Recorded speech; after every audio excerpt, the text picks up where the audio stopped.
So let's start with a little bit of the background of the company. Verizon Communications is an American-based multinational telecommunication company formed by Bell Atlantic Corp and GTE Corp around 20 years ago in June 30 of 2000.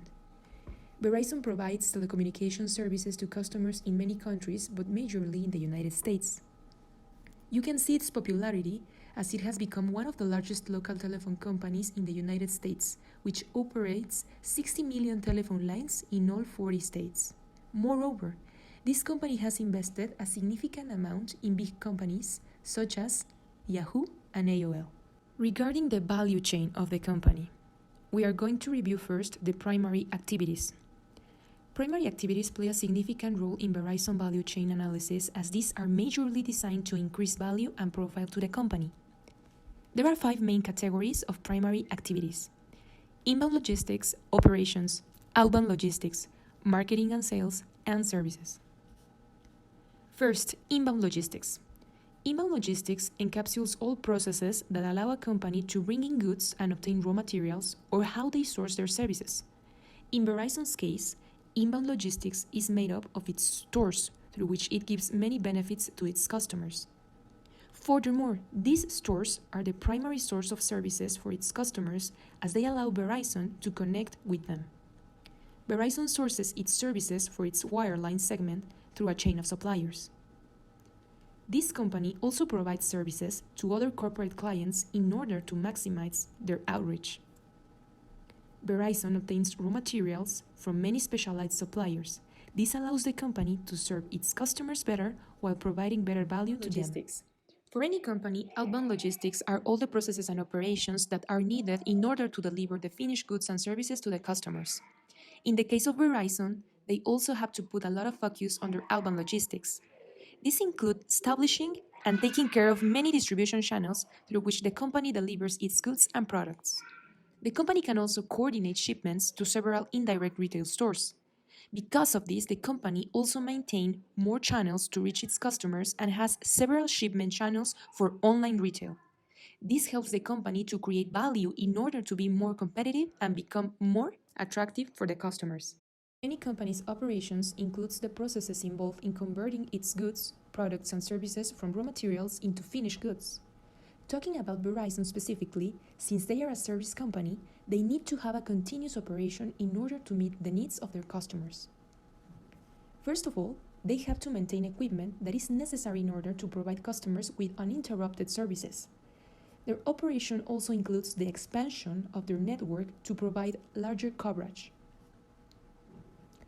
For a company the size of Verizon, it is crucial to maintain all necessary quality standards.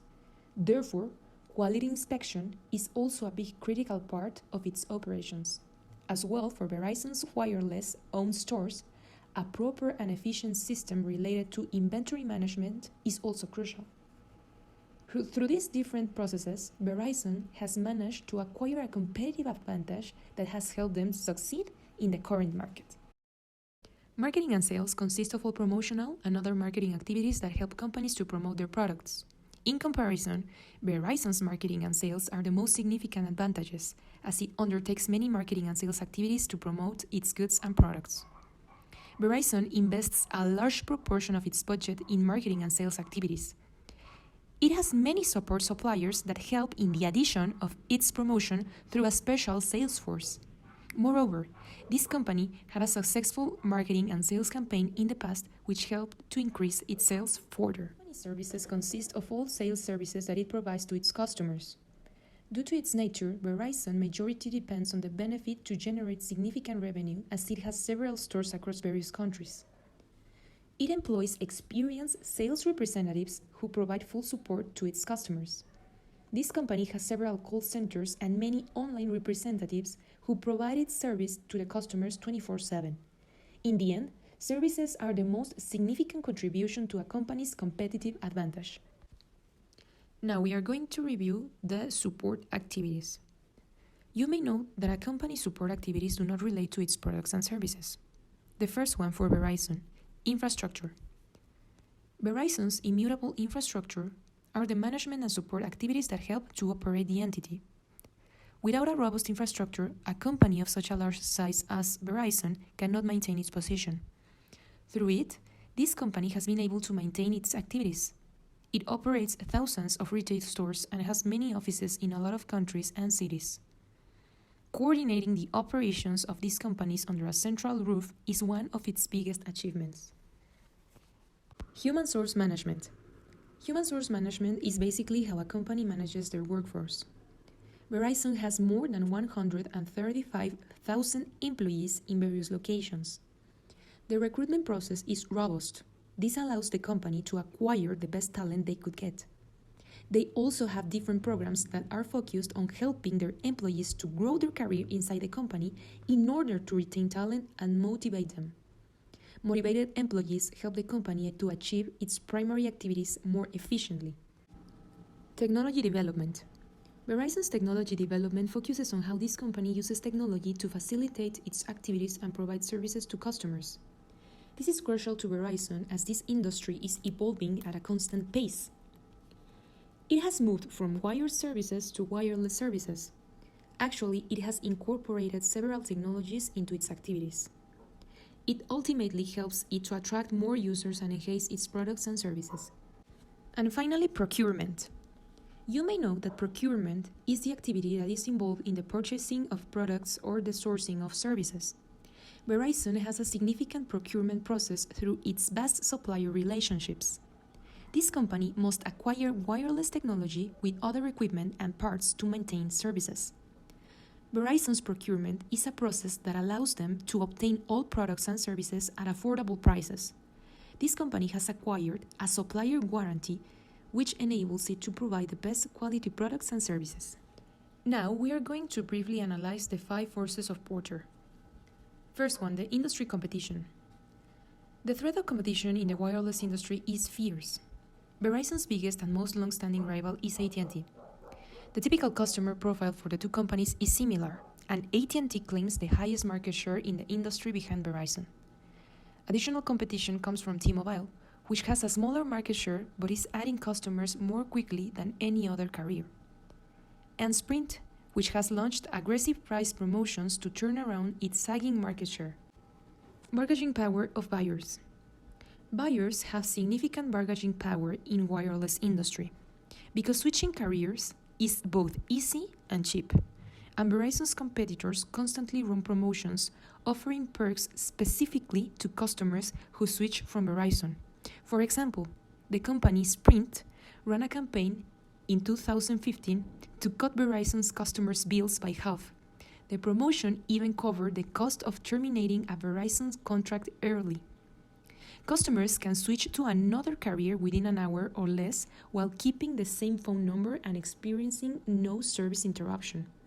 Verizon must continue to give its customers reasons to stay. The threat of new entrants. New entrants to the marketplace pose a very low threat to Verizon. The cost of establishing a wireless company and building a network that can compete with a low-budget carrier, much less an industry behemoth such as Verizon, is substantial. Additionally, a wireless service company must navigate a labyrinth of government regulations before earning a dime. Even if a new player can bear the cost and get past the regulations, next comes the process of building a brand name that can compete. Verizon has been around since the early days of the industry and has spent years building its name. It is unlikely that a new company can arrive on the scene and clear the necessary hurdles to compete with Verizon. Verizon suppliers have little bargaining power and represent an insignificant threat to the company. Verizon calls on suppliers for products to help build and expand network infrastructure and for components to manufacture physical products. The number of suppliers Verizon has to choose from is huge. By contrast, the number of companies as big and deep-pocketed as Verizon that these suppliers have the opportunity to do business with is not that large. This asymmetry places most of the leverage firmly in Verizon's hands. Verizon can negotiate from a position of power, and in most cases, it can switch from one supplier to another without much trouble if necessary. Threat of substitutes. The threat of substitutes is perhaps the biggest one Verizon faces. The company would argue that service from AT&T, T-Mobile, or Sprint is not a perfect substitute for Verizon service, as these companies offer less extensive coverage and, according to consumer surveys, inferior customer service. However, the chasm is narrowing between Verizon's network and those offered by competitors, and lower prices are a constant looming temptation for Verizon customers. We make an external analysis in order to find the factors that influence the company. With our results, we analyze positive and negative facts that impact Verizon. In the positive impacts we have, the coverage network has been the strongest in the industry since at least the early 2000s, showing us that they have been working hard to be the best. Verizon has a strong power over their suppliers. This means they have more control on the cost. Long trajectory of Verizon and the different barriers and filters in terms of government regulations for telecom make the entering of new competitors very unlikely. In the negative factors, we have that AT&T claims to be the highest market share in the industry behind Verizon. They need to generate more accurate strategies to maintain and improve. For customers, switching to another company is easy and inexpensive. Competitors are constantly making promotions, offering perks for customers of Verizon's. Both talk about the huge competition in the industry, meaning they need to work in order to offer the best at an attractive price, and any kind of natural disaster that could destroy or damage the infrastructure. Then we make the internal analysis. The findings we classify them in positive and negative. In the positive, we have that they operate thousands of retail stores in multiple countries and cities. Recruitment process is huge, which allows the company to have the best services, best supplier relationship, and that helps the company to have affordable prices. In the negative aspects, we have that they invest a lot of money in marketing and sales. They have a huge inversions, but they do not always get the best results. We also have that they have a low diversifications. They need to have more diversified operations in order to continue being the best and to continue innovating. Verizon have a huge number of suppliers to call for products to help to build and expand their network infrastructure and components. This makes the process slow. Now, regarding Verizon's business strategy, it is divided in five main points. These focus on creating value, penetrating the market, expanding their brand, developing new technologies, and diversifying their operations.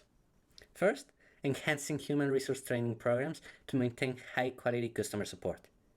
Being a company that offers services to tens of millions of people worldwide means that problems will always arise, and in order to deal appropriately with these issues and complaints that clients may have, it is essential that the company maintains high quality standards regarding their customer support. This also increases trust with the client, bears the company's image, and ultimately adds value. Second, an intensive market penetration strategy. By better establishing themselves in the market through an aggressive marketing strategy, this being campaigns that focus on emphasizing the high quality of their services in order to attract quality focused customers, Verizon wants to increase their market share and, of course, increase revenue. Third, achieving growth by entering new markets. Verizon's expansion strategy mainly focuses on rebranding an existing product or service, with small modifications, into something that will help them enter new markets and expand their operations. For example, offering wireless telecommunication services outside the US. Fourth, product development strategy. This is pretty self-explanatory, but in such a competitive industry with constantly evolving technologies, it is important to stay ahead of the curve to survive and grow. By developing new products and services or improving on what exists and selling them in the company's markets, Verizon is doing exactly that. Fifth, a diversification strategy. This focuses on providing new products in new markets. Verizon has diversified their portfolio by the acquisition of companies like AOL and Social Radar. This allowed the company to enter the web mapping market, expanding their product mix, which includes the services of Verizon Wireless. If we take a look at the SWOT analysis, these are the main factors that we thought were important to highlight and allowed us to better understand the company's situation and develop a strategy accordingly. Starting with the strengths, they have a stronghold on the global industry with offices in North and South America, Europe, and APAC, 150 countries in total. They also find themselves in a very strong financial position. They've made many important strategic acquisitions across their lifespan, like buying and incorporating AOL, Altel, Yahoo, etc. This has allowed them to diversify their operations and enter new markets. Onto the weaknesses, we see a very important lack of trust between the company and the customers, especially regarding the protection of personal data. They also have low diversification, only really operating within the telecommunications industry and putting all their eggs in one basket. It is also important to note that they have a very long chain of suppliers that can have a negative effect on customer satisfaction. Many opportunities have presented themselves to the company, like the establishment of a 5G network that would let Verizon enter new markets, even outside the telecommunications industry, such as augmented reality, smart cities, autonomous vehicles, and so on. Also, an expansion through acquisition strategy would allow them to strengthen their market share as well as both vertically integrating their processes and diversifying operations while reducing the threat of competitors. Finally, Verizon must be aware of these threats. They operate in a highly competitive market that requires constant innovation in their technologies, and where making a misstep is easy and can put you behind your competitors. There's also new and more restrictive regulations and legislations imposed by governments that focus on the protection of information for their clients. Last but not least, the security threats that come with operating in the information technologies industry, like hacking and data leaks, can significantly damage the company's public image and sever their clients' trust. Taking into account the history in Verizon's strategies with acquisition of companies such as AOL, Yahoo, and Blue Jeans, and the remarkable need of Verizon to reduce costs in their operation, as the external factor of competitors catching up in terms of operations and product placement, a way to reduce on inbound logistics and operations would be beneficial for the company to stay at the lead of the market while the innovation department keeps on the search of new technologies to obtain new competitive advantages. All of these factors have led us to the decision of encouraging a vertical integration backward strategy, Verizon Independent. In order to proceed with the strategy, it is necessary to make a list of suppliers that represent a higher cost on inbound logistics and operation processes. Take the list and analyze which options are better choice to integrate with the value chain of the company. Then approach these suppliers and pitch an offer remarking the benefits to both sides in order to establish a contract that determines this process. And after that, proceed with the acquisition. Then it's necessary to integrate the new parts according to Verizon philosophy and core values, and provide an appropriate training to the new staff. Then make the according calculations of cost and prices to be established. Continue the processes with the new divisions functioning, and in order to supervise the operations, a temporary quality control team will observe that the corresponding logistic goes as planned and measure the key indicators for the acquisition's performance.